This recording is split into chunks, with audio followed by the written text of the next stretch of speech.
everybody. This is Craig from the Pacific War Channel. This is Echoes of War, the podcast. I'm joined here by my co-host Gaurav. How are you? Hey Craig, great to be on here and looking forward to one of my favorite battles of World War II. Period. Oh yes, it's a fan favorite of the Americans. It's going to be, of course, on the Battle of the Philippine Sea, or as the Americans, call it colloquially, the Great Marianas Turkey Shoot. But And strategically, this was the battle that crippled any last remaining true offensive power of the Imperial Japanese Navy. It did not destroy absolutely, them.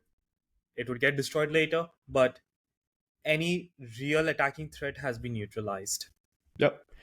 But before we jump into it, I just want to remind everybody that if you'd like to join us on YouTube, this episode, including many of the others, features numerous maps, numerous photos, sometimes clips when it fits. We're really trying to make this more of a I don't want to say documentary, but we want to have a more of a visual edge to this. And I really want to build the brand on YouTube. We have it on the Pacific War channel on YouTube. And if you like just to watch 10-minute clips, we have the Echoes of War clips channel on YouTube as well. Also, if you'd like I might to... add for Yeah. today's episode, we'll be also sharing photos of the various aircraft that were involved. Yep. So do please check us out on YouTube for this. Absolutely. And if you'd like to further support the channel, please consider checking out the YouTube membership or the Patreon account at www.patreon.com/the Pacific War Channel. By joining either of these, you get access to the exclusive podcast series. It's about 38 episodes and ongoing now at this point. You get early access to all the content I make, and you get voting rights for the subjects I will tackle next. And it is absolutely not exclusive to the Pacific War, nor just history. Sometimes I'll dabble into fantasy, maybe like Lord of the Rings and stuff, or science fiction. You know, I put up Speaking of always fantasy, a I wacky think one. we have a new Lord of the Rings episode that you and I were discussing. We Yes, we finished the do. first stage. Now let's go to the Numenorians. Yeah, the second age is actually probably the one that people are interested the most because it's also the most ambiguous one. Tolkien did not write a ton of what's going on in the background. So like you said, big focus on the Numenorians. But as I think the audience already knows, I work for Kings and Generals. I write a lot of their stuff. They have a second channel, Wizards and Warriors. And the vast majority of the Lord of the Rings stuff is me. I'm a Tolkien. I'll say it. I think I can say I'm an amateur Tolkien scholar at this point. I've read so much research articles on like looking into the language, the historical references in all of the works, the influences on Tolkien, all the letters he wrote to fans, which really illuminates a lot of questions people have about his work.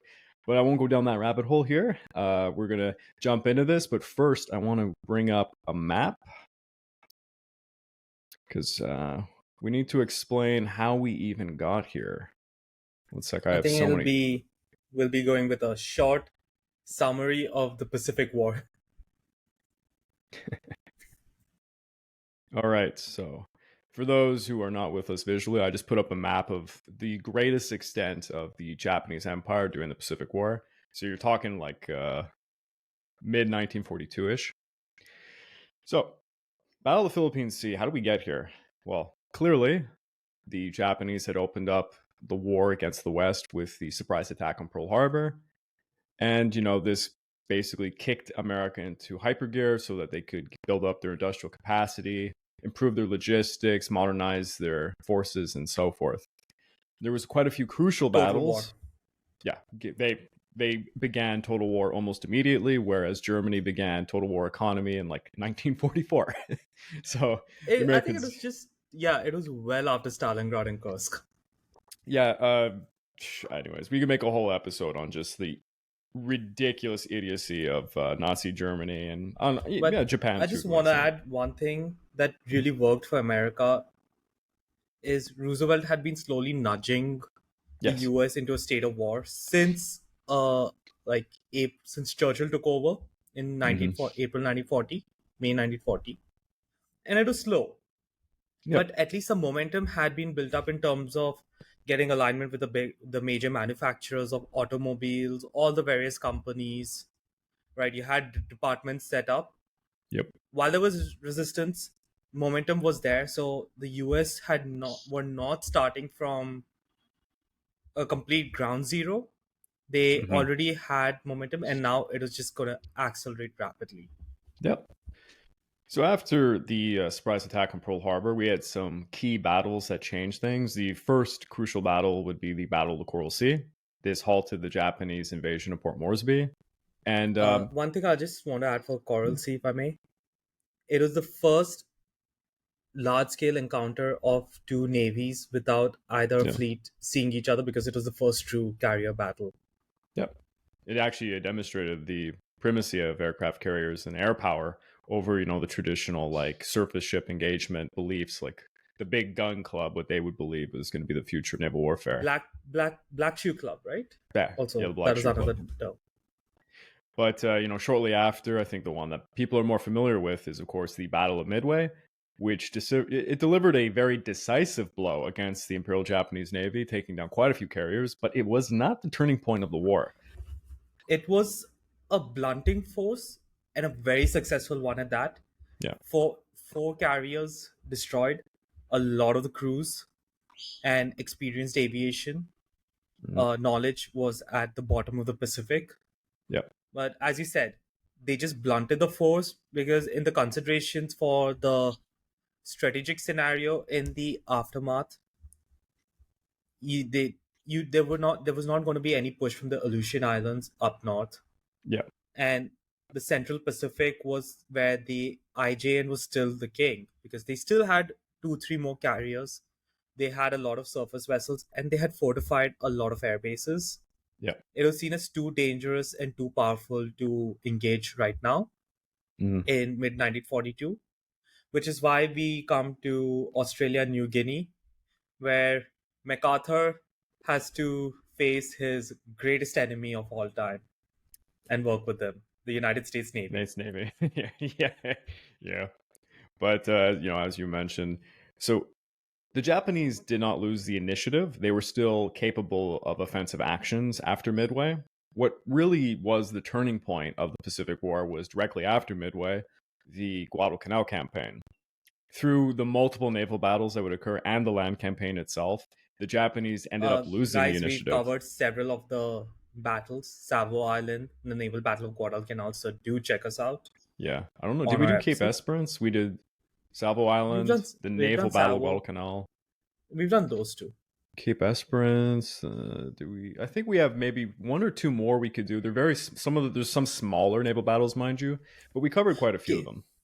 we covered the two major ones, Savo Island and the naval battle, which play a pivotal role.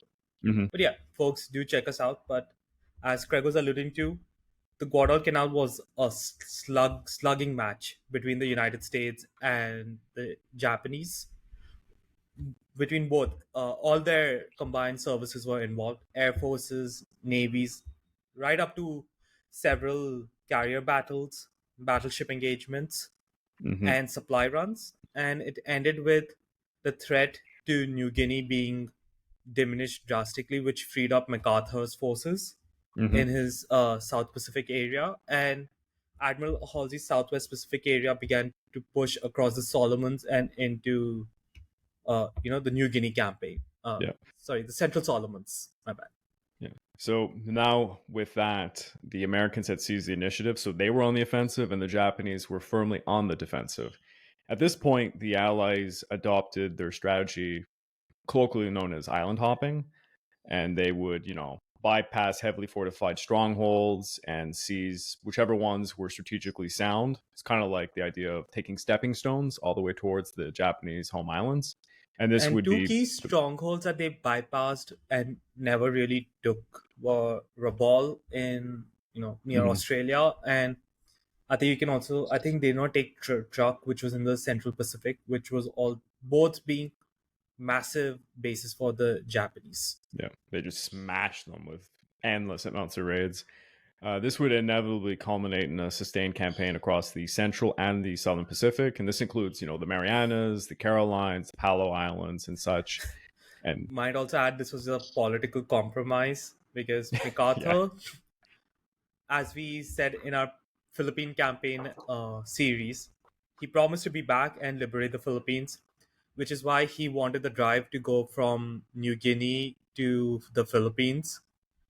And hmm ultimately, The goal was to cut the Japanese home islands in China off from the Dutch East Indies, which Yeah. is their most important colony Yes. for the natural resources to fuel their war effort. Whereas Nimitz and the United States Navy wanted a more central approach, which, as you can see on the map shared by Craig, it's going across the various Pacific islands from the Gilberts to the Carolines to the Marshalls and then the Marianas and move towards the home islands, both fulfilling the same goal of cutting off Japan from its resources. Yeah. And one would easily acknowledge, if you were looking at the map that we're looking at right now, it seems obvious that the central path that Nimitz was taking could have been the only path taken. They could have put all their resources into that. Douglas MacArthur, for many reasons, wanted, his second push, we'll say, from the Southwest, and it kind of split resources. And I mean, I think for the people of the Philippines, they are very grateful that it was done the way it was done, and especially for everybody in New Guinea. But again, who knows? If changes have been made, altering history, maybe the war could have ended even sooner if Nimitz got full reign. But we'll never know. So that does bring us closer to the story at hand. The stage is being set for the Battle of the Philippine Sea. Now, I want to talk a little bit about Admiral Isaruk Yamamoto, who by this point has been killed by Operation Vengeance. He's been dead a year. Yeah, he's been dead a year. He instilled we'll call it a little disease within the Imperial Japanese Navy. It's a mind virus, as Dr. Gadsad would kind of say. Big fan of his, by the way. I go to the school he taught at. And this disease had been going on since the First Sino-Japanese War of 1894 to 1895. So it wasn't exactly Yamamoto who planted the seed. This was kind of pressed into the Japanese military for a very long time. The core belief was quite simple. They sought a decisive battle to just overturn the odds. It's kind of stemming from the old samurai traditions of completely annihilating your enemy. So fight them where they are the strongest and crush them, which, at least in Yamamoto's mind, it was essential. He gets this decisive victory with crippling losses to the United States so that they would come to the negotiating table to end the war, because Yamamoto was one of the few senior staff members of the Japanese armed forces that knew that they cannot win a long war with the United States. Yeah, you see, the United States, they have the productive capability that probably trivializes Japan like by 1,000 times, right? But they still need to traverse this large ocean to attack the Japanese. So in theory, if the Japanese could pull off some miraculous decisive blows against the United States Pacific Fleet, well, this greatly hinders the United States, it delays them, and perhaps if they lose too many resources or men, they might be willing to do a negotiated peace. This was the only hope of the Japanese Empire during the war, and it was basically their only strategy. Now, this was going to be carried on because after Yamamoto, we have, there was someone between, but we're coming up to a point where the person in charge of the Imperial Japanese Navy in June of 1944 is Admiral Toimoe Toyoda. And before we go any further, did you want to say a little bit about him, Gareth? Whoops, was on mute. Just bringing up his image. Great. Why does it never comes properly? The order I know. in which every time you put your tabs left to right, I know it's annoying when you're searching.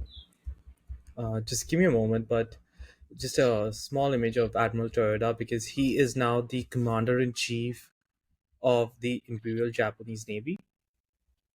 Unfortunately, we don't have really great pictures and large quality as we do for the United States admirals.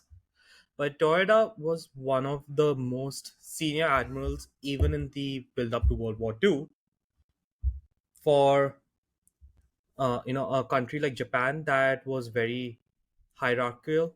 He was already a full admiral when war broke out, commanding the Japanese IJN Second Fleet by 1938.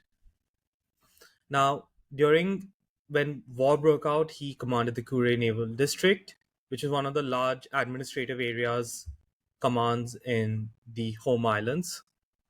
And from late October or November, early November 1942, he was also on the Supreme War Council. And there he faced, again, just as MacArthur hated the United States Navy, the Japanese Navy and Japanese Army hated each other, probably more than the United States at times. I'd say there's no other force that hated each other more. Yeah. Yeah. And he wanted to increase the funding and capacity of Japan's industry towards naval aviation, but unsuccessfully, the Supreme War Council was army dominated. And in April 1943, he was actually demoted from the War Council. So, and yeah, that was he was just commanding the Yokosuka Naval District. Now, in the aftermath of the death of Admiral Koga, who was who died in March of 1944, who was the previous successor to Admiral Yamamoto, Toyoda, through seniority, took over. Uh, Keep in mind, Nagumo was completely disgraced by now, so there was no way in hell the Japanese Oh, War yeah. Council would ever consider him. Yep. And learning of the United States plans to invade the Mariana Islands, he activated what was the decisive battle doctrine, and in this case was called Plan AGO, which was the hope of Japan using its carrier forces to strike a decisive blow using aviation against the United States Navy to completely thwart their attack. And he was the one who sanctioned it. And the combined fleet would be gathering in the dusty East Indies and would be sailing east to take on the United States Fifth Fleet under Admiral Spruance. Okay. Here, I'm going to bring up a new map. Okay, there we go. Yeah, just like you said. The Japanese were actually taken by surprise by this. They assumed the United States would be targeting something further south, so either the Carolines or the Palau Islands. But the Marianas was actually more strategically sound. From the 13th to the 15th of June, American carriers had I would conducted. just say one thing about Japanese planning assumptions. If the Americans or British did not respond the way they wanted it, their plans went for a complete toss. Yeah.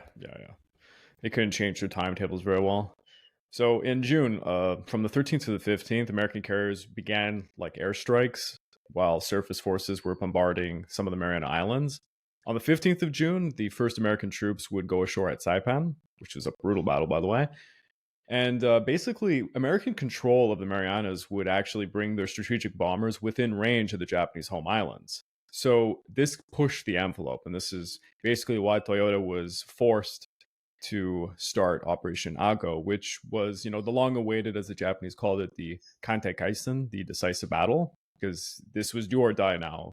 If the home islands were to be bombed, they knew it was over. For Operation Ago, Toyota was going to be ordering Vice Admiral Jizaburo Ozawa to implement it. Did you have anything on Ozawa? Yes, I do. Good. Give me a moment. Underappreciated admiral, by the way. Oh, completely.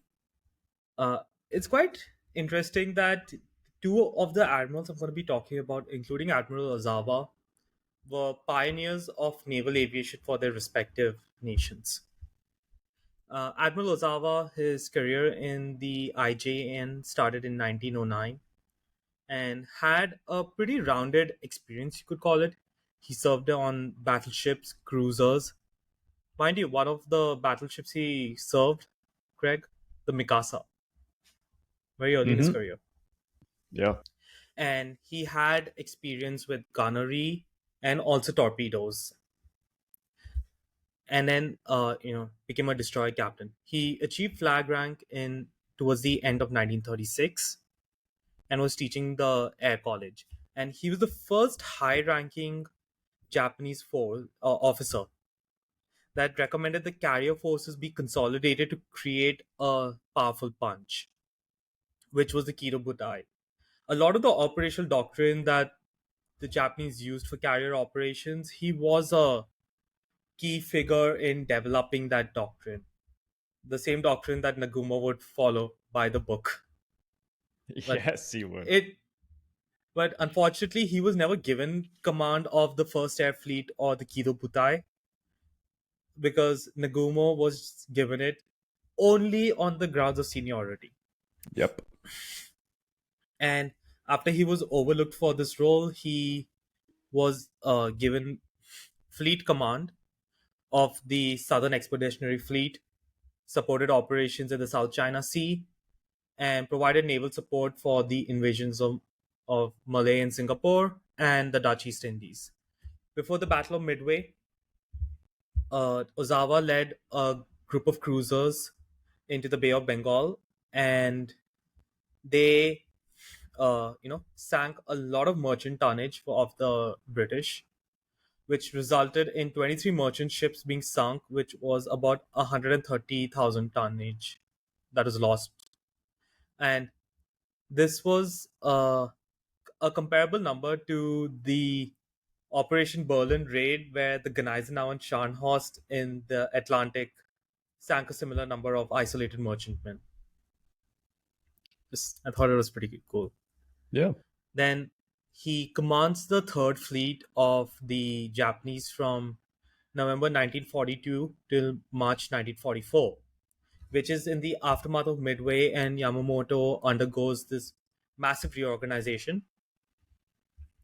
And it was a pretty, you could call it was the main striking force now that was left of the Japanese Navy, as it had two fast fleet carriers, the Shokaku and Zuikaku, the light carriers Zuiho, and two Hio class aircraft carriers, which were like converted ocean liners, a favorite tactic of many navies to convert the old ships into something useful. And yeah, he was there with, in the evacuation of the covering, for the covering of the evacuation of Guadalcanal, among other things. And in June 1944, with the Navy able to field 9 aircraft carriers, so it's 3 fleet carriers and 6 light carriers, he was given command of this, since he was now one of the most senior admirals left that was still not completely disgraced, and he was the man that for the job, because he knew naval aviation better than any other flag officer in Japan at this time. And he would be leading the Japanese Navy for Operation Ago. And his strategy was probably the only chance that this operation had of any success, which was to utilize the superior range of the Zero fighter. And yeah, that is all I would say right now for Admiral Ozawa. We'll have more discussions coming up about the battle that involved him. Here we go. So yeah, he was chosen to lead this, and Operation Argo envisioned a fleet battle in one or two decisive zones, either off the Palau or the Western Carolines. Unfortunately, that was not how it was going to go down. The first mobile fleet would be supported by nearby elements of the shore-based First Air Fleet. It drew upon Koga's earlier Plan Z, with land-based recon and early warning designed to shave down about a third of the enemy carrier forces. The aim was also to follow with Ozawa's carriers to strike in the daylight, then perhaps at a nighttime with a surface engagement to hit the enemy screening forces with a mass torpedo attack. It's pretty standard for the Japanese. If the Americans attacked the Marianas, Ozawa would remain in local waters, aiming to lure the enemy further south. The decisive battle would be fought as close as possible to the forward base of the mobile fleet, with the rationale of engaging near the Dutch East Indies oil fields for refueling purposes. One thing that I'm calling out here, the Japanese don't have the engineering capacity to repair their refineries. Yep. So the mobile fleet fuel is really volatile at this state. And this is Mhm. going to play a big role for today's battle. Yep. On June the 16th, the first mobile fleet set sail from Marianas, and they crossed into the San Bernardino Strait into the Philippine Sea. Yamato and Musashi joined the fleet a little bit later on, so those are the two super battleships of the Japanese Imperial Navy, moving towards the action with cruisers and destroyers in their support. By dawn on June the 17th, as the Americans were invading Saipan, the Japanese Navy had refueled and they were taking up position, while Ozawa pushed his carriers southeast, trying to strike first with cover from the weather and long range planning. The Americans, however, were quite ready in ways the Japanese did not fully anticipate. So, we're going to be talking about Admiral Mitscher's Task Force 58, which is reinforced by Augustus Ching Lee Jr., who's leading the battleships. I don't know if you had anything you want to say about the American admirals present. First, I'll just cover two of the supporting admirals Mm-hmm. before getting to Mitscher and Spruance, who are the key admirals for this Yeah. battle, you could say. Uh, as you mentioned, Admiral Cheng Li was commanding the battleship formations that was supporting the invasion forces. Now, Admiral Willis Augustus Lee, nicknamed Cheng, was the victor in the battleship engagement in the naval battle of Guadalcanal. One of the early officers in the United States Navy to understand how to use radar and gunnery properly. Radar technology was in its infancy. Both sides were kind of groping about trying to figure out how to use it, what are the proper systems, what are the proper controls. He was one of the quickest learners, and it paid dividends in the naval battle of Guadalcanal when he led the USS Washington and South Dakota into combat. As a result of his performance there, he was given command of all battleships in the Pacific Fleet, especially the fast battleships, which included the Iowa class, North Carolina, and South Dakota class battleships. These are like they are the primary escorts and defenses for carriers, you could say, on the sea because of the number of guns in terms of anti-air power that they are able to bring. But one interesting thing I really like about Admiral Lee, he's an Olympian with 5 gold, 1 silver, and 1 bronze that he won in the 1920 Antwerp Games. Yeah, no, it's really impressive. And considering they were all in shooting, I guess it makes sense that this guy understood, ship to ship surface engagement combat quite well. Yeah. Another admiral that was playing a supporting role was Admiral Richmond Kelly Turner. Pretty controversial figure in the Pearl Harbor buildup, but in terms of organization and planning of dropping off of American ground forces of the Marines and the Army onto the islands, keeping them supplied, leading such missions that supplied the Marines in these garrisons, you could not have asked for a better commander.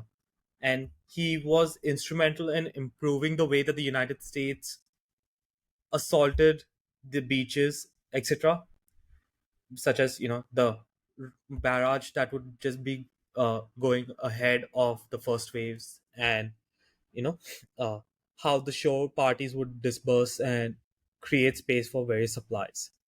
He was a logistical mastermind, you could call it, with the way ships went on, because when he took over at Guadalcanal supporting that, he had to only manage about 50 to 60 ships.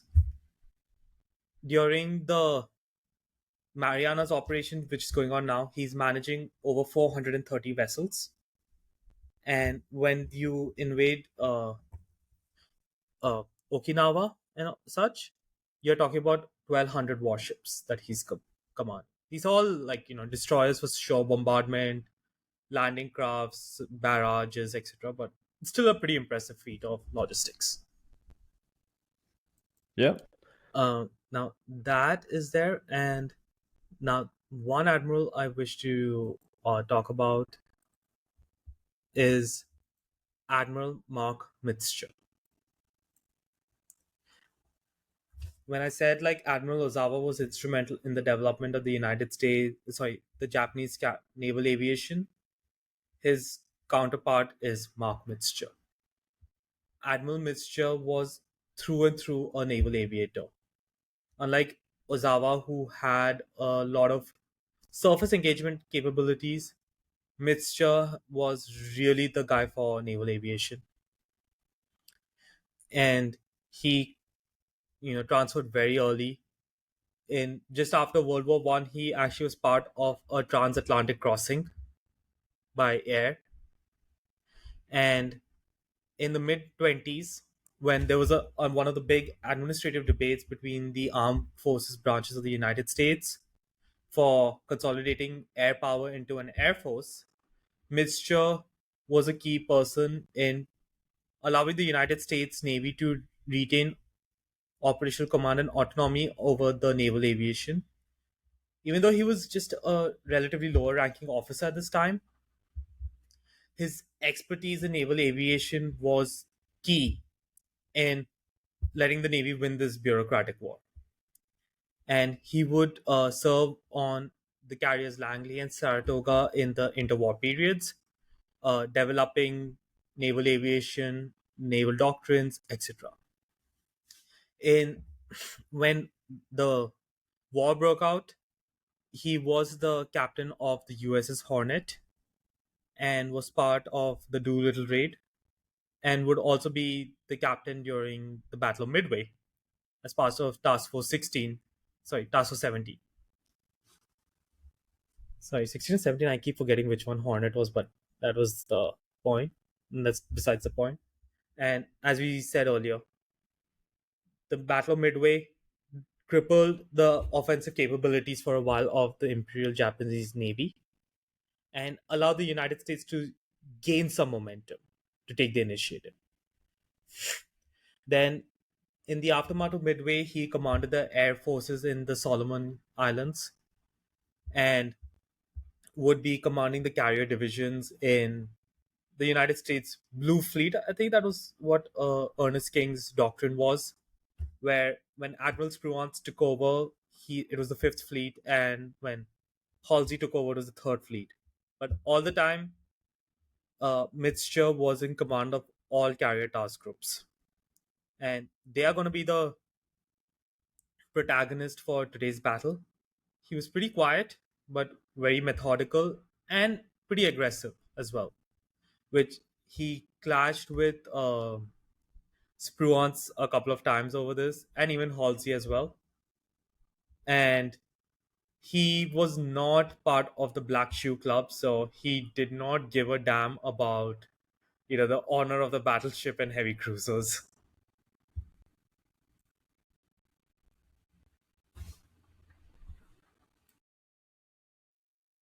So, Mitcher's Task Force 58 is being reinforced by Lee's battleships and Turner's cruisers and destroyers, and they're going to be holding a defensive posture west of the Marianas.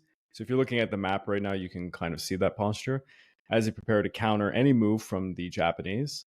Mitscher pressed on with strikes against Guam and Tinian on June the 16th, forcing ground and air losses while keeping the airfields operational. On June the 18th, they saw a larger Japanese raid moving from Yap. This consisted of about 31 A6M0 fighters, 17 Judys, and 2 P-1Y bombers. Their target was some shipping off Saipan's landing beaches. The barrage damaged an escort carrier's hangar deck. 2 escort carriers rode the blow of the night and the battle through the American defenses, and it wasn't too significant in the end. But over on the American side, the Americans had a lot of submarines operating, trying to do reconnaissance and any surprise attacks on the Japanese. 2 key figures that were leading some of these submarine teams was Admiral Lockwood and Christie, and their teams were quietly gathering intelligence. Shout out to Admiral Lockwood Mhm. for being the guy that crippled the Japanese war economy Yeah, because he fixed the US torpedoes. Yeah, there you go. It's probably one of the greatest achievements there. And basically their mission is to do reconnaissance, gather intelligence, rescue downed air crews, because a lot of the pilots, when they go down, it's submarines that end up saving them. And Ozawa's fleet was operating under radio silence at this time, beyond the reach of most American aircraft, making them kind of a ghost on the American maps until the moment of contact. But unknown to Ozawa and Toyota, Mitscher's carriers had already disabled most of another person in this is Kakata's land-based air power. So he's the leader of the air forces in the area. who was supposed to destroy one third of the American air power, might add. Yeah, completely failed that. But I mean, not to his own fault, but yeah, they were incapable of actually dealing against the Americans on the land. And this basically this significantly weakened the whole purpose of AGO, because AGO was relying heavily on the land-based air power to do crippling damage before the decisive battle. So But that they was failed. they unfortunately did radio in that they took out a good chunk of the United States Of aircraft, course, which yeah, of was course. typical, right? Yeah, US this is uses two destroyers, then the Japanese would probably report it as like like 10 what? carriers. Yeah, 8 carriers, 5 battleships, 20 cruisers gone. Yeah, even though land-based aircraft basically have no chance in hell of hitting a ship, but don't leave it to the Japanese to exaggerate. So, additionally, the Americans had actually acquired Plan Z back on April the 3rd, and they knew more or less what the Japanese were planning. So, they had prepared for this critical carrier battle in advance. Although I will add that the Americans were always hesitant to challenge the Japanese in nighttime combat because the Japanese had proved themselves very formidable. But at this point in 1944, radar technology had surpassed the technology the Japanese were using. Actually, the Japanese were now trying to rely on radar, but they had far inferior radar technology than the Americans. So if the Americans engaged them in a night engagement, I think it would have been devastating for the Japanese. Needless to And say. you had commanders who now knew how to use it. I think Yes. Commander Ali Berg being a great example right Mhm. now in World War II. Yeah. No, American reports indicated Ozawa's mobile fleet was approaching the Marianas and expected to arrive at some point on June the 19th. It's my birthday. When Spruance finally received the Happy spotting report. birthday belatedly. Yeah. When Admiral Spruance finally received the spotting report, and this was from the submarine USS Kabbalah. Kabbalah? Yeah, I think so I pronounce that. The decision would prove pivotal, as all the chess pieces were falling into place. Cavallo's report reflected Ozawa's main force and that the Japanese were continuing at about 19 knots going eastward. The Japanese would be roughly 500 nautical miles from Task Force 58 at about 5:30 a.m. on the 18th, well out of range for American searches or any American airstrikes. The only way to alter this was to steer Task Force 58 southwest towards the contact point and plan to locate and engage the Japanese during the afternoon of the 18th. Mitscher urged for an aggressive operation, so he wanted to move southwest to close the range and launch afternoon strikes to locate and possibly attack Ozawa, or first strike, that is, even advocating for a nighttime surface engagement. Spruance, however, weighed several options, and he saw a lot of problems. Task Force 58 was not yet concentrated. Groups 58.1 and 58.4 would not link up with the others west of Saipan until about 12 o'clock on the 18th. This would allow Mitscher to head west, leaving only 2 task groups to contend with the potentially stronger Japanese force with longer range, risking piecemeal attacks and the defeat of Task Force 58. A nighttime engagement also faced doubts from Spruance and Lee. I mean, to be honest, after getting your ass handed to you so many times in the past by night engagements, you would be a little cautious. I do get that, but I do think Spruance should have also remembered the raid on truck at Operation Hailstorm. Mm-hmm. Yeah. The Enterprise's night fighter Hellcats did do Oh, pretty yeah. darn good, to say the least. Best in the world at that point. And Only at the ones could same do that. time, but his caution of using a concentrated force was well placed. Mm. Without 2 of the 4 carrier task groups in number of aircraft, the US would be slightly outnumbered Yeah. against the entire combined fleet's naval air power. Now, if it was Halsey in charge at this point, he probably would go forward with it, I would imagine. But that's And the I slight think difference. Mitchell would probably be like, boss, I don't think we should be going so far. Yeah. It's the only Halsey and Spruance are very, very comparable, but you always have to say Halsey's a little bit more aggressive. He probably would have gone for it. Uh, Anyways. as we discussed on our greatest US admirals of World War II, the reason we put Spruance over Halsey was he was kind of able to temper Yeah. caution and aggression much Better. better than the others. Not to knock on Halsey, because Halsey was a fantastic admiral, but Spruance definitely could relax a little bit. Like a little bit, Yeah, you know? and unlike Admiral Fletcher, he would be willing to engage. Yeah, I mean, if you're on the spectrum, Fletcher's all the way on the other end of overly cautious. We don't need to shit on Fletcher anymore. Poor True. Fletcher. That's just the reason we said that Spruance, in our opinion, was better, Yeah. just because he was able to balance this better than the Yeah. others. So as a result, Spruance adopted a cautious approach, instructing Mitscher to gather his carrier groups and then steer towards Saipan. Mitscher made a last-ditch push to change Spruance's mind, sending a message at around 11:30 p.m., proposing a westward course at about 1:30 a.m. to position the task force for a 5 a.m. strike against Ozawa, but Spruance rejected the proposal. So on the 19th, the decision was finally cast. The battle would be defensive, focused on safeguarding the invasion force rather than destroying the Japanese fleet, which would prove to be a very intelligent move, as we will find out. And the good move to do, because a lot of lives and a lot of transports were on the line as the Japanese were coming after you. You don't want to risk this. Spruance rejected, at about 6 a.m. on the 18th, Japanese search planes from the 1st Mobile Fleet spotted 6 carriers from Task Force 58. In the afternoon, 7 aircraft from Carrier Division 1, flying out to about 420 nautical miles, spotted Task Force 58 after its 12 o'clock rendezvous. The first report came at about 3:14 p.m., noting detection of American task groups with about 2 carriers. A second aircraft cited a task group with an unknown number of carriers at about 4 o'clock, and a later report at about 5:10 identified 2 task groups, each with 2 carriers. These were within striking range, but Ozawa elected not to launch an immediate strike, as his pilots were inexperienced with night flying.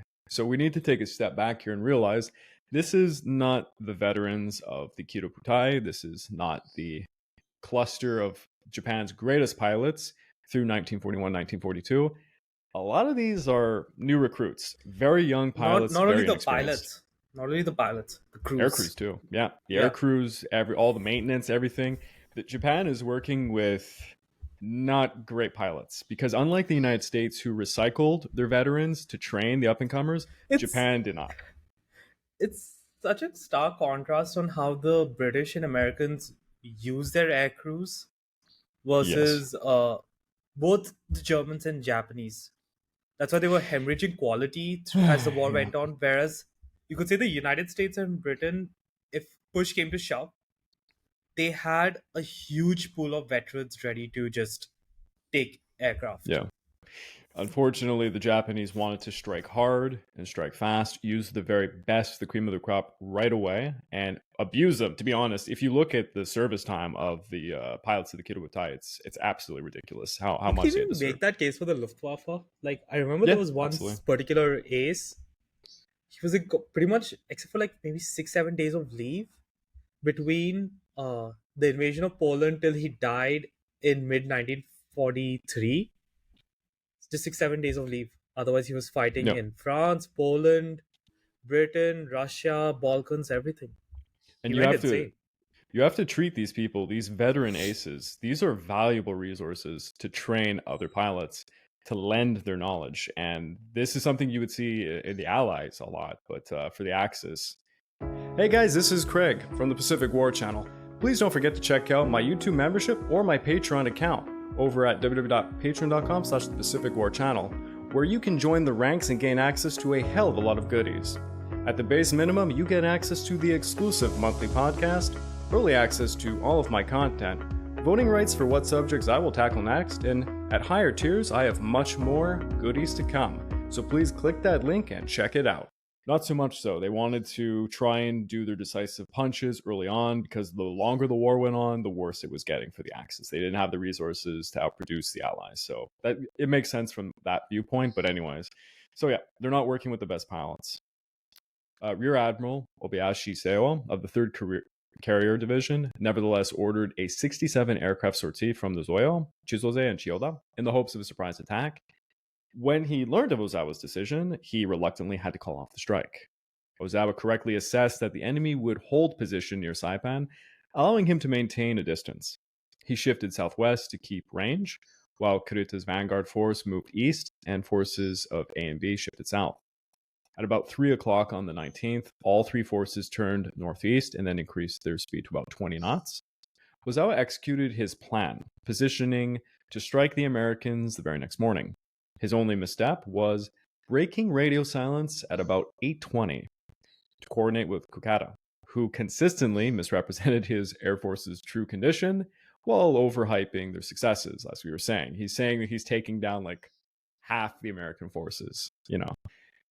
Classic Japanese move, by the way. An American station intercepted the transmission and then geolocated it accurately. Once the mobile fleet reached strike positions, the Japanese began launching search aircraft, sending about 16 float planes at 4:45 a.m. and another 14 planes 30 minutes later. Though 7 scouts were lost, the Japanese did manage to spot the northern elements of Task Force 58 and the picket destroyers deployed ahead at about 7. Now, starting at 5:30, Mitscher's Combat Air Patrol began engaging Japanese aircraft from Guam, which were unsuccessful in their bombing of the destroyers. At 6:30 a.m., American radar then detected Japanese air activity over Guam, and 4 Hellcats were sent to investigate. I don't know. I think tonight. I think at this point it might be a good time to talk about some of the aircraft and the differences. Uh, yeah, and I just also want to get the audience up to speed with the strength of forces that were committed for this particular battle. Sure. So, the main component of the United States Fifth Fleet that was participating would be 7 fleet carriers and 8 light carriers, which are grouped across task groups 58.1, 58.2, 58.3, 58.4, and 58.7. And they are escorted by 7 battleships, 21 cruisers, around two-thirds being light, 68 destroyers, and 28 submarines are much further ahead, which you will see will play a role. The main aircraft that the United States are using in their fleet right now is the Hellcat fighter, the Helldiver dive bomber, and the Avenger torpedo boats. And you also, at least in task group 58.3, you had a few Corsairs and their lovely gullwings. And you had a fair number of Dauntless dive bombers. Yeah, thanks, Greg, for the. I think that's a Hellcat, right? Yeah. I had a solo picture. Now, at the start of the war, the Americans had a massive disadvantage in terms of their fighter, which was at that time the Avenger as well, in comparison to the Japanese, who with the Zero was a far better aircraft. The Hellcat was like the perfect counter. It had a top speed of over 630 kilometers an hour, which was significantly faster than most Japanese aircraft in the Pacific. It had a pretty good range of about 950 miles, which is why when we said that they can only go up to a search for about 400 miles, right? Because you need to keep some reserve for dogfighting and carrier returns. And more importantly, the Hellcat had a much higher ceiling, 37,000 feet, compared to the Japanese aircraft. A good fuel capacity. It had almost 1,000 liter tank inside it, and could carry up to 450 liters in 350 liter uh external pods.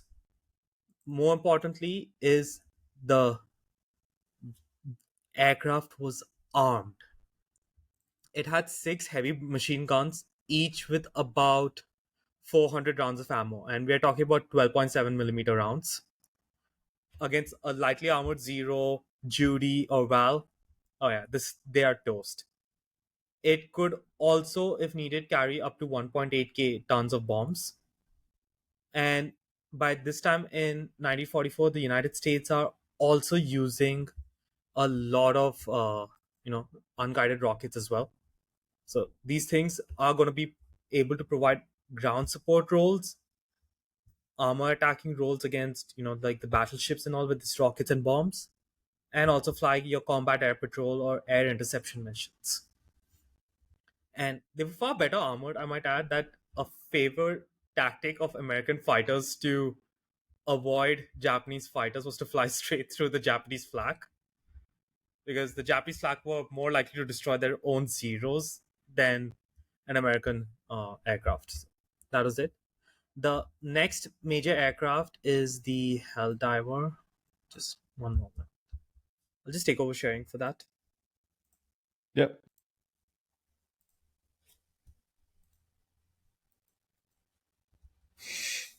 Unfortunately, I couldn't get a good image, but the Helldiver was, as the name suggests, it's a dive bomber, which is supposed to be the most accurate form of bombing in theory. Unfortunately, it did not have a good speed advantage. It had a top speed of 475 kilometers, or just under 300 miles an hour. It had a marginally better range, you could say, of the versus the Hellcat at a range of around 1165 miles. And it carried in the nose and the wings two 20 millimeter cannons, and it also had two light machine guns in the rear cockpit, which was 7.66 millimeter in caliber. In terms of its bomb, in the internal payload, internal bay, it could carry up to 1 ton of bombs and around 500 pound bombs on each wing. So, giving it a total capacity of about 3,000 pounds of bombs that it could carry into combat. And it could also, if needed, have 8 high velocity aircraft rockets. So, this was the Hellcat. Craig, do you have the Avengers picture open, or should I just share that? Share it. I don't have one open. Sure. One moment. The Avengers been around forever. It's really old. Yeah. Uh,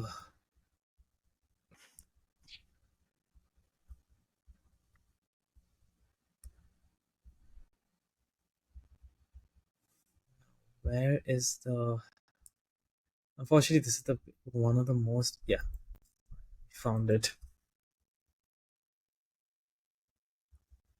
The Avenger is now the primary torpedo bomber of the United States Navy, and luckily now the torpedoes work. Yeah, I was gonna So there's say. a higher chance of impact. Pretty slow for aircraft. It was top speed was 200 and just under 280 miles an hour. And I might also add its ceiling was really low, 22,000 feet. And it did, however, have a far better range at just under 1,500 kilometers or 905 miles, which was, much better, comparable to the Hellcat at least. In terms of guns, it was similarly armed to the Helldiver in terms of its, having one nose-mounted light machine gun and two wing-mounted heavy machine guns, and the rear gunner also having a dorsal mounted machine gun, as we could see in the picture. It was able to and these aircraft, even though they were officially torpedo bombers, they could also have that dual role of being a dive or level bomber. They could carry up to 2 tons of bombs or a Mark 24 Mark 13 torpedo, which would be weighing around 900 kgs. Torpedoes are pretty sophisticated weapons, especially during World War II, and were pretty costly to make for by every navy. Shells were way cheaper. And the last one is the Dauntless dive bomber. Again, very old, and it was agonizingly slow. I think they were still phasing in the newer aircraft. It takes time to build up you know the squadrons and air groups, so you still had Dauntlesses here. Its top speed was just 250 miles an hour. So if you compare it to everything else, it's a turtle. Though it does have a pretty decent range of just under 1,800 kilometers or 1,100 miles. It just could carry just a little over 1 ton of bombs and was pretty undergunned and could not carry rockets. You did have a few F4 Corsairs, but yeah, it was just 3 aircraft in the entire air group, so we're not really going to get into that. So these were the primary American fighters, aircraft that were involved. Shall I just quickly go through the Japanese? Do you have the zero, right? There you are. Thank you. Oh, even I had got the exact same picture. Yeah, it's one of the better pictures of it. True. But yeah, as we can see, the Zero Fighter, or Zeke as it was also known, right? The United States gave all the Japanese aircraft like a name. Feminine names were references to bombers, and any fighter aircraft was a male name. So the Zero Fighter was known as a Zeke officially, the U.S. Navy, but everyone just called it the Zero. At the start of the war, you could not have asked for a better fighter. It tore the Allied air forces to shreds between 1941 and 42. It had a top speed of just 333 miles an hour, which at least up till mid 1943 was good enough. But what it really beat most American fighters was its much better range of almost 1,200 miles. In the vast expanses of the Pacific, it was really important to have this kind of range advantage. And this is exactly why Admiral Ozawa was hoping also to lure the American aircraft. They'll be further away from their own mutual supporting groups. And if he maintained range, he can strike at the Americans, but they cannot strike back without exposing themselves unnecessarily. And I might add one of the most impressive uh, features of the Zero is its incredible climb rate. Even though the Hellcat had a very good climb rate of 2,600 feet a minute, the Zero had a rate of climb of 3,100 feet a minute. And but unfortunately, it by 1944 it was completely outclassed. Its guns were two light machine guns with 500 rounds per gun, whereas the Hellcat had 400 rounds of heavy machine gun ammo per gun, and it had 6 of them, while the Zero had 2. It did have two 20 millimeter cannons, but they only had 60 rounds of ammo. So it unfortunately was pretty underarmed in comparison. It was Compared to very every light, aircraft, it was yeah. very underarmored. Yeah. But I think this would be a good comparison. The Pratt and Whitney engine that was used on the Hellcat, 2,200 horsepower. Craig, I just wanted to take a guess. What is the horsepower output of the Zero? 1,200? Nope, 900? 950. Yeah. So if you have to maintain speed and that rate of climb and maneuverability, there's only one thing that suffers: Yeah. armor. So that's why when I said the US fighters, when they wanted to avoid Japanese fighters over Japanese installations, fly through the flak. Yep. So that is the Zero. You want to Then, talk about the Val and the Cat a bit? Okay. yeah, sorry. I also have a little bit of the Judys and the Jills as well. I mean, those aren't as not as relevant, but Uh, yeah. One moment, I'm just double checking. So Judy's, Jill. I'm just double checking which one had more, so that I can just ensure I'm just covering the main ones.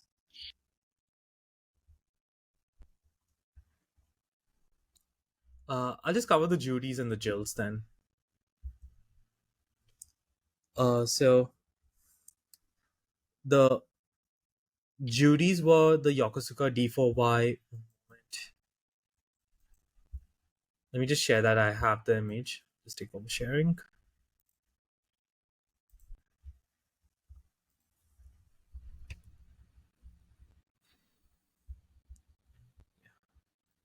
Fortunately, the image is a bit bad, but this is the Yokosuka D4 by Suezi, aka the Judy, which is a dive bomber and currently the primary dive bomber for the Imperial Japanese Naval Air Arm. For a dive bomber, it has a pretty good top speed. We're talking about 550 kilometers an hour, so it's actually faster than the Zeke. Good range compared to its American counterparts, and that I think that's pretty much it because it is quite underpowered. 1400 horsepower engine versus the United States, the Curtis Hell Diver having 1900 horsepower. It had only two forward light machine guns, 500 rounds per gun, and a rear gun of similar caliber.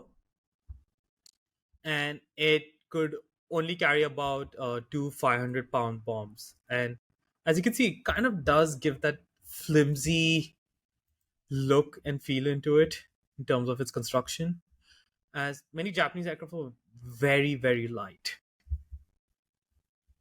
So this was the Judies. Just gonna go to the That was the Nakajima Judy. B6. So, do you want me to share the Yeah, sure. Kates? Sure. Sorry. Oh, the Kates? Here, I got a picture. Sure. Much appreciated. Sorry, Kates and Jills. I'll take them in tandem since they are both torpedo. The Kate is the Nakajima B5N. Is actually the B6. There you go. Yep. So, the this is the B5, the Kate, the torpedo bomber, pretty slow. 236 mile per hour top speed, and just 1,000 horsepower engine. Pretty poor range, so it really needed the carriers. We're talking about a range that was at 611 miles only. Though, with the long lance torpedoes and such, it could be a devastating force if that was allowed to drop and detonate.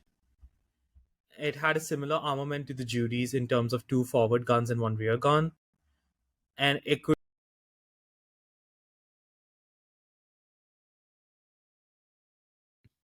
Yeah, I think Garev is breaking up a bit. And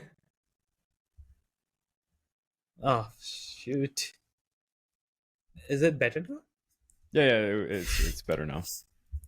Yeah, it wasn't really well armed in terms of the number of guns. Again, it just had two forward guns and a small number of rear gun, all light machine gun caliber, the 7.92 mm, and it could only carry like a 800 kg torpedo.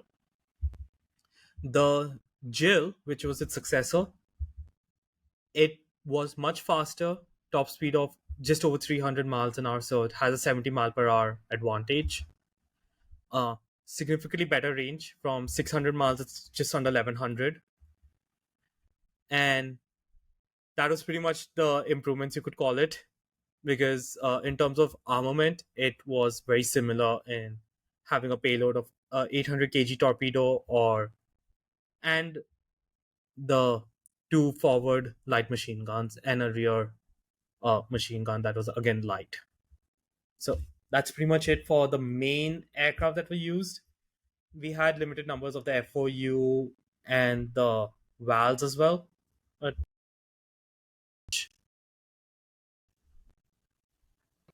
All right.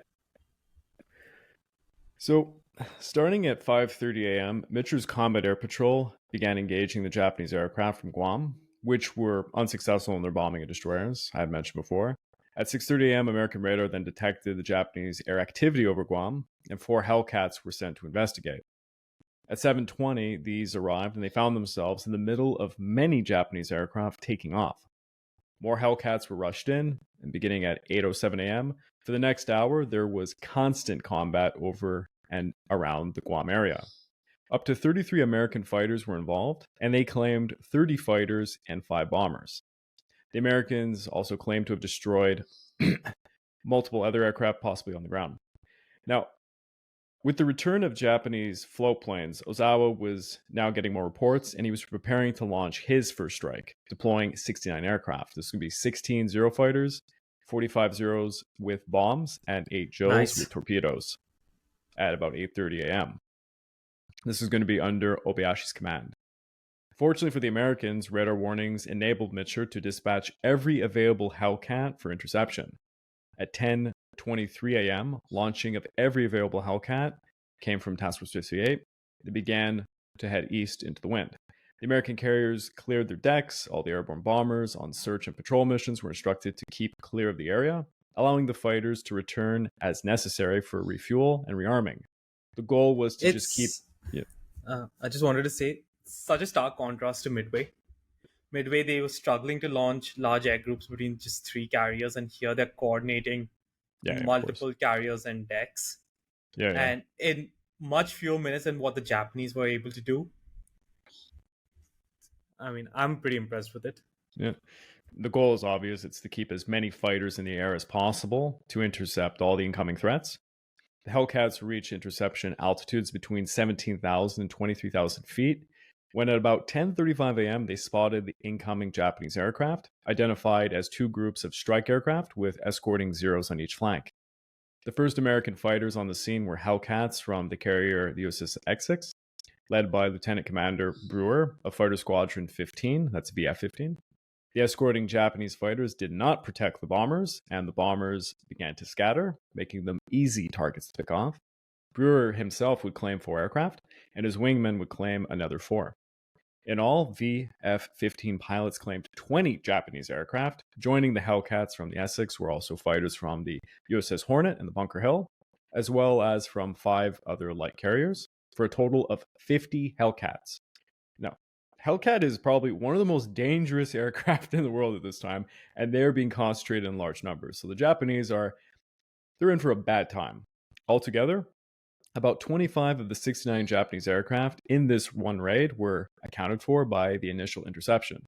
In return, 3 Hellcats were lost in combat, and a Bunker Hill Hellcat was lost when it had to ditch its way back to its carrier. The remaining Japanese aircraft continued their approach, but they were intercepted by Bunker Hill's other Hellcats, which claimed another 16. Only around 28 Japanese planes remained, and they would make minor attacks on Admiral Lee's group. 2 targeted battleships, the South Dakota and Indianapolis, facing near misses, with one scoring a direct hit on South Dakota at about 10:49 a.m., though this caused minimal damage. A near miss on the I heavy... think I would just say that attack on South Dakota killed 25 sailors, Yeah.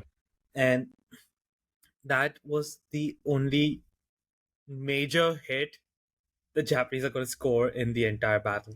Yep. There was another near miss on the heavy cruiser Minneapolis and another near miss on the cruiser Wichita, which makes me cringe because apparently I say this wrong. I've been told by 2 different Americans when I did a similar episode on this for Kings and Generals that I don't say Wichita properly. I'm unsure how to pronounce that in the American way, but I do apologize to the American audience out there. The Japanese claim to have lost 42 aircraft. That would be 8 fighters, 32 fighter bombers, and 2 torpedo bombers, mostly destroyed by the Hellcats, with the rest accounted for by anti-aircraft fire from Task Force 58.7. Meanwhile, Ozawa launched his main strike at 8:56, composed of the 1st Division's best trained pilots from their 3 fleet carriers. This was a large strike designated Raid Number 2 from the 3 fleet carriers of Carrier Division 1, with the very best trained aviators in the 1st Mobile Fleet for the time. The raid consisted of 128 aircraft. That's going to be 48 Zero fighters, 53 Judy dive bombers, and 26 Jills with torpedoes. They began launching at 8:56, but were disrupted when at 9:09, Taihō came under attack by the American submarine, the USS Albacore, which fired 6 torpedoes at the very fast-moving carrier. A last-second glitch in the boat's fire control computer made it necessary to fire 6 torpedoes by eye. One of Taihō's aircraft saw the torpedoes headed for the ship and dove into one of them in an effort to save the ship. You heard that right. That is, it's one of the most, I don't know if awesome is really the It's incredible things you could say. awesome and horrifying. I mean, can you It's incredible. imagine? Like, Yeah, it's Captain America jumping on the grenade, you know. But in spite of that heroic move by that pilot, one of the torpedoes did hit the carrier abreast of her forward elevator, creating a hole, and she began to flood. The forward elevator raised for the launch was knocked out of alignment and would fall about several feet. Within 30 minutes, the elevator space was planked over by damage control personnel, and they began to continue their launch. But this was certainly a delay. In addition to the aircraft lost from the Taihō, 8 other aircraft developed engine troubles, and they were forced to return. Because, like we mentioned, this isn't just pilots who are inexperienced. A lot of the air crews are new, too. So there's a lot of maintenance issues going on. More trouble would soon follow. When the attacking group flew over the vanguard force deployed about 100 nautical miles in front of the main carrier force, it was engaged by Japanese ships. This fire was effective enough to shoot down 2 or more aircraft and damage another 8 that were forced to return. So the Japanese are firing upon themselves. Not good. friendly fire. Yeah. Well, it could have been worse. It could have been like what the Austrian army suffered. Yeah. This attack, now with a friendly fire attached to it, reduced the force to about 109 aircraft for the day's largest strike, which was detected by radar, which is obvious. It's a very large formation. In a swirling action that began about 11:39 a.m., the Hellcats again tore through the Japanese formation. Pilot McCampbell claimed 3 duties, and his wingmen claimed 2. Other Hellcats joined the battle, resulting in about 70 Japanese aircraft being shot down. Now, at this point, I just, think for this episode, I kind of wanted to, just share some images of artwork done of what this would have looked like, with the combat. So we'll just have that in the background. Just some fighters attacking each other. Other Hellcat, as I Can said. I just say, McCampbell, who was leading one of these groups of fighters, the U.S. Navy's greatest ace, 34 kills. Yep. The F-16 from the USS Lexington claimed 22 Japanese aircraft without a single loss, 12 for Bunker Hill for her Hellcats, but they were unable to gain a solid interception. Still, they claimed the kills. And there was also kills, from light carriers Bataan, Monterey, Cabot. They were claiming 10, 7, and 5, respectively. VF-1 from the USS Yorktown also scored heavily. This still left a large number of Japanese aircraft headed for Task Force 58. 20 were reported in 3 groups at about 11:45. Most of these attacked the picket destroyers deployed in advance of Task Force 58.7 or Lee's battleships. It's 1/6 of the attacking force that's coming in now. Yeah. That's how effective. I mean, granted, the Japanese removed 1/6 themselves. Yeah. Destroyer Stockham reported being under attack for about 20 minutes, but again, the ship suffered no real damage. At around noon, Task Force 58.7 came under attack. 2 torpedo bombers attacked South Dakota with no success, and 2 more targeted the Indiana in the center of the formation for that task group, with one crashing into the waterline of the heavily armored ship, but causing very little damage. Another Jill went after the Iowa, but again missed. Alabama was undamaged by 2 bombs aimed at her. Potentially more serious was a group of 6 Judy dive bombers that had escaped the Hellcats, and they proceeded south until running across Task Force 58.2. Of this group, 4 targeted the carrier Wasp for an attack.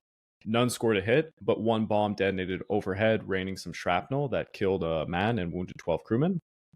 The other 2 targeted Task Force 58.2's other fleet carrier, that was the Bunker Hill, for an attack that started at 12:03. They scored 2 near misses that caused minor fires and a bit of other damage, in addition to killing 3 and wounding 73 men. That's a lot of wounded. Both carriers continued their action. 4 of the aircraft were shot down by anti-aircraft fire, with the other 2 landing on Rota and Guam. Finally, 6 B-6N bombers attacked Admiral Reeves carriers, but their attacks began a little bit after 11:57. They were quite ineffective, failing to hit any targets. 1 missed the USS Enterprise, and another 3 attacked the light carrier Princeton. All 3 were destroyed by anti-aircraft fire. Thus, Ozawa's second strike resulted in significant losses for the Japanese, with 97 of the 128 aircraft not returning to carriers. That's 32 fighters, 42 dive bombers, and 23 Jills. Lost. Whoa. At 5:30, the third group of Japanese scout aircraft took off. This comprised 11 Judys from the Shokaku and 2 Jakes from the heavy cruiser Mogami. The aircraft flew 560 nautical miles to the east. The 2 contacts were radioed back to Ozawa. The first at 9:45 was reported well south of Task Force 58's actual position. And at this point, I'm just going to bring back my map. Actual position caused by uncorrected compasses that were deviating. The contact was designated 15 Rai by the Japanese. The second contact, designated 3 Rai, was reported at 10 o'clock, and this was a task force of 3 carriers and escorts to the north of 58's actual position. This was actually possibly Task Force 58.4. The third Japanese strike, designated Raid Number 3 by the Americans, was mounted by Carrier Division 2. It consisted of 47 aircraft, including 15 fighters, 25 Zeros with bombs, and 7 Jills with torpedoes. The remaining 20 aircraft searched for what they believed to be 2 battleships, but ultimately they were attacking. Ultimately at 12:55 they were intercepted by Hellcats, and they would lose 7 aircraft in the process. The group pressed on. They attacked Rear Admiral William Harrell's carriers at 1:20. The attempt was ineffective, with 1 aircraft dropping a bomb about 600 yards close from the Essex. Ozawa's third strike accomplished very little, but at least 40 of its 47 aircraft did survive and return to their carriers.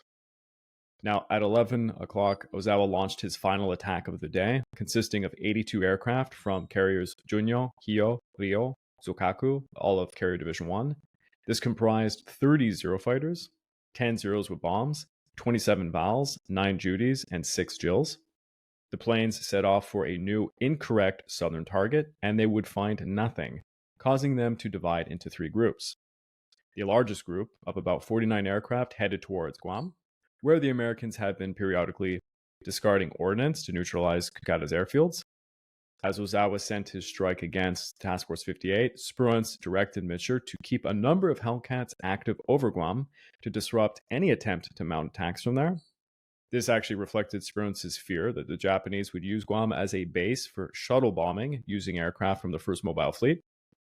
Before the first Japanese carrier raid, Hellcats encountered airborne Japanese aircraft all over Guam. This action continued throughout the day and intensified when Task Force 58 dive bombers and Avengers ordered east to avoid the air battle, dumped their ordnance over Guam.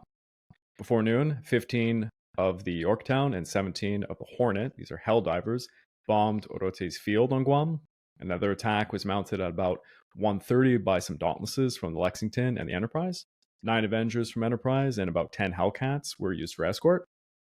Their armor-piercing bombs carried by the dive bombers did very little to damage the airfield, but the Avengers succeeded in cratering the runways. Other attacks continued throughout the afternoon, including from the Hellcats from Bunker Hill, who strafed Japanese aircraft on the ground, and 11 Hell divers from the Essex likewise did so at about 2 p.m. The price to keep Guam suppressed during the day was quite steep. 6 Hellcats and 1 Helldiver were lost, but the base Air Force did not support Ozawa's main attack. Compared to the losses the Japanese were suffering in terms of aircraft, that's really nothing. Yeah. I would just also say a lot of these attacks on the airfields were not specifically ordered by the top brass. Yeah. Mitscher had just got them airborne and flying, just so that they are not on the carriers during the attack, so that the Hellcats can just focus on combat. Because any bomber, torpedo bomber, dive bomber is just a waiting tinderbox. Yeah. And a lot of the squadron commanders are like, yeah, let's just go and, cause some trouble for the Japanese on the land. Pretty much. Because, they're already in action over the air, so that makes sense. Yeah, they were ordered to orbit east of the carrier group. Yeah. So they're anyways closer to the islands. A lot of them actually expected to be in trouble with the Navy when they returned, because they did disobey orders, and they're just like, you guys did fine. Good initiative. Yeah. So, starting at about 5:30 a.m., the strike groups from the USS Lexington, with support from Avengers from Enterprise, Yorktown, and Bellawood, along with bomb-carrying Hellcats from the USS Hornet and Yorktown, attacked Admiral Jajima's carriers. They inflicted minor damage on Junyo and Iyo. Most of Lexington's Dauntless dive bombers targeted the Junyo, and at 7:04 a.m., one or two Am I bombs. Oh, yeah, just wanting to? This is because Mitscher managed to convince Pruance to let him pursue a yes, little bit more over the night, aggressive and action. that's why Task Force 58 has now moved into extreme viable range. Yeah. I'm going to use that term. So at 7:04, one or two bombs hit the carrier's island, with several near misses causing minor flooding. Casualties would be about 53 dead. Overall, the damage was quite light. A group of dive bombers headed for Rio, while 5 Avengers from Enterprise attacked at 7:10. 8 hits were claimed, but near misses produced only slight damage. So, again, the Japanese are not the only ones of exaggerating claims. The Americans are, of course, guilty as well. It's just the Japanese were the most outlandish with their exaggerations, I'd say, in World War II. Everyone exaggerated. We are just having an issue with the scale of exaggeration. Yeah. I mean, there was a point. There's a point when the Japanese said that they destroyed 10 U.S. carriers, and there was not even 5 in this one battle. Anyways, but yeah, they were pretty ridiculous. Cleo survived further attacks from the Enterprise, her Dauntlesses, and Avengers, also from the Yorktown and the Hornet. Though the attack had a significant psychological effect on the Japanese rather than the physical damage. Keogh suffered the most successful attack of the evening. The carrier had left the formation to launch 2 Jills to lay some smoke screen and was behind the main body when the Americans attacked. In the opening assault by Dauntlesses from Lexington, one bomb hit the foremast and exploded above the bridge, resulting in heavy casualties amongst the bridge personnel. The Japanese reported another bomb hit to the flight deck, but the group of 4 from Bellawood, Avengers with torpedoes, delivered the fatal blow. 3 conducted an anvil attack, and 1 torpedo hit the carrier's starboard engine room. This was followed by a dive bombing attack from 6 Enterprise Dauntless. The single torpedo hit, the one that was scored by the Avengers during the entire attack, proved fatal to the largely unprotected carrier. Within minutes, Hio began to list. She proceeded on her port engine for a time, then went dead in the water. Just before sunset, at about 7:17, a large explosion of its ship caused a loss of her power. The Japanese believed a submarine launched a torpedo to cause the blast, but there was no American submarines in this area at the time. Fuel-fed conflagration ensued with multiple explosions going off, and the order to abandon ship was given. The Hio would sink at about 8:32, with 247 crew members killed. The final American counterattack would come from aircraft from the USS Wasp, targeting Ozawa's supply group to disrupt the withdrawal of the first mobile fleet by damaging her oilers. 3 oilers were damaged, and 2 were later scuttled. And I might just put out there, one of the most valuable vessels the Japanese have, and they have very few of them, are oilers. So this is a significant blow. In this sequence of uncoordinated attacks, the Americans had lost about 20 aircraft and destroyed 80 Japanese aircraft in the process. Although results were a little underwhelming, with only 1 carrier sunk, they fared quite better than Ozawa's combined strikes the previous day. At about 8:45, American aircraft began returning to their carriers. With targets 240 to about 300 miles away, fuel exhaustion loomed for many pilots. On a dark night, returning aircraft began landing on any available deck at around 8:45. Mitscher ordered extra illumination on all the decks to guide the aviators home, and the scene devolved into quite a hectic scramble, as you can imagine. They landed on any aircraft. They did not give a damn what is your Yeah. squadron or group. And Yeah. it was a very risky move by Mitscher because any Japanese submarine that might have been nearby, oh, you've Open just target. given Yeah. them the hey guys, I'm here, please hit me. Yeah. That's pretty much the lights at night. Yeah. The final tally showed heavy American losses of 100 pilots and 109 crewmen. Meanwhile, Admiral Toyota ordered Ozawa to disengage and retreat northwest. I'm just going to actually put back my map. Northwest, the Japanese fleet had evaded Mitscher's pursuit, and they reached Okinawa on the afternoon of June the 22nd. In the end, the Japanese had sought a decisive battle, and they were decisively defeated. They lost 3 carriers, sunk, 2 damaged, about 394 carrier aircraft, roughly 200 land-based aircraft, 2 oilers, and 4 other ships, with around 3,000 Japanese fatalities. 3,000. Jesus. The Americans lost about 130 aircraft and 76 aviators, with none of their damaged ships taken out of action.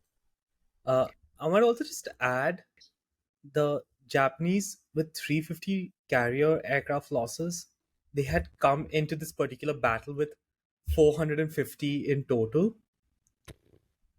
So you're Insane. talking about what, 7/9 of the force? That's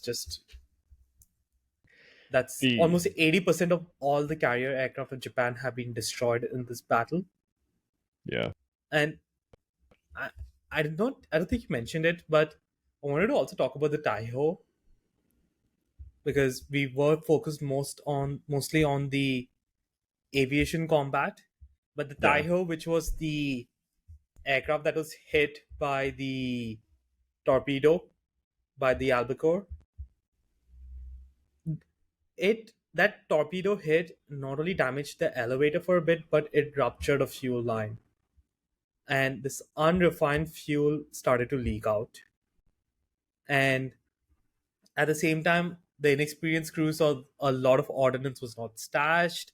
They were in exposed areas, and then it basically just became a cooking tinderbox, Yeah. and the ship just blew up. And yeah, it was like the first armor-plated heavy fleet carrier of Japan that was sunk on its first engagement, practically. And it also destroyed for several hours Ozawa's control of the battle. Taihō had advanced radar by the Japanese Navy to coordinate and understand the whole picture, and he had to transfer to another vessel which did not have such facilities. So you also blinded your leaders. Yep. The battle that was officially known as the Battle of the Philippine Sea was going to be the last carrier versus carrier battle of the war. And it stood out because the defenders achieved victory through just cautious functional defenses and effective radar-directed fighter interception, while Ozawa's strike suffered from training issues and command challenges. The battle is, of course, remembered by the Americans as the Great Marianas Turkey Shoot, a contrast, with their earlier battles like the Battle of Coral Sea, Midway, and the Eastern Solomons, and even Santa Cruz, where carriers counts were, a little bit smaller. This engagement involved quite a lot of aircraft, and the Americans certainly damaged the Japanese, and they would never recover from this, certainly. And that ends our episode today. But before I let the audience go, oh yeah. No, I was just also remembering this one famous incident is one moment. I just want to share that image because I absolutely love it. This was about one pilot during this particular battle.